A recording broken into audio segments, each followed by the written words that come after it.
Assalamualaikum warahmatullahi wabarakatuh. Saya Zaliatul Wafa dari kelas 12 MIPA ingin melakukan presentasi terhadap artikel yang saya buat, yaitu tentang makanan tradisional. Nah, yang saya pilih yaitu makanan empek-empek Nyai Su.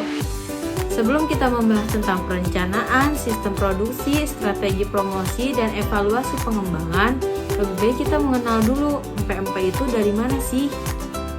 Mari kita lihat. Nah, empek-empek itu berasal dari kota Palembang. Nah, kota Palembang itu adalah ibu kota Provinsi Sumatera Selatan. Kota Palembang juga kota terbesar kedua setelah Medan. Nah, selain empek-empek, Palembang juga terkenal yang namanya Jembatan Ampera. Siapa sih yang kenal Jembatan Ampera? Biasanya kalau misalkan ke Palembang, pasti harus mampir dulu ke Jembatan Ampera. Pertama, empek-empek Nyai Su.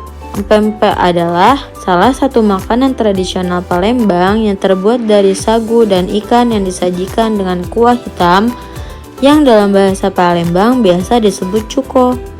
Masih belum jelas tentang asal mula makanan khas satu ini. Namun, menurut beberapa sumber, empek-empek telah ada di Palembang sekitar abad ke-16. Nama empek-empek diyakini berasal dari sebutan apek, yaitu sebutan untuk lelaki tua turunan Cina.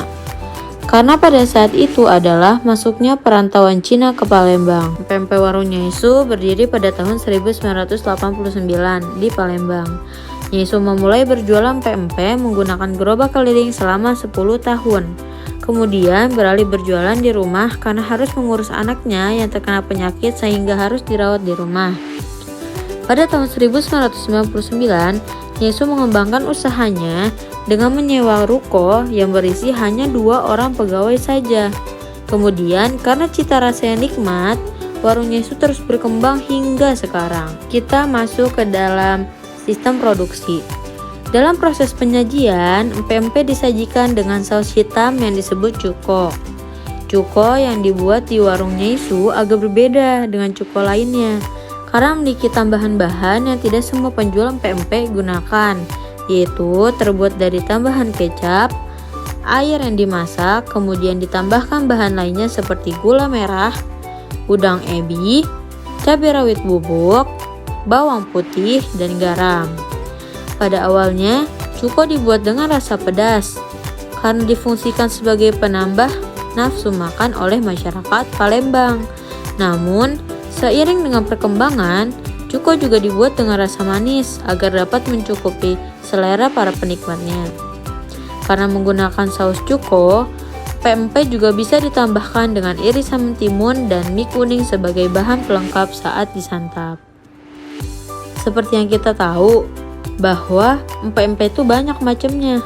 Nah, di warung Nyai Su memiliki menu yang sangat lengkap, baik itu empek-empek kapal selam, empek-empek lenjer, empek-empek bulat, empek-empek kulit ikan, empek-empek pistel, empek-empek telur kecil, dan empek-empek keriting. Ada juga empek-empek rebus dan kulit. Salah satu yang terkenal adalah empek-empek kapal selam, yaitu telur ayam yang dibungkus adonan empek-empek dan digoreng dalam minyak panas.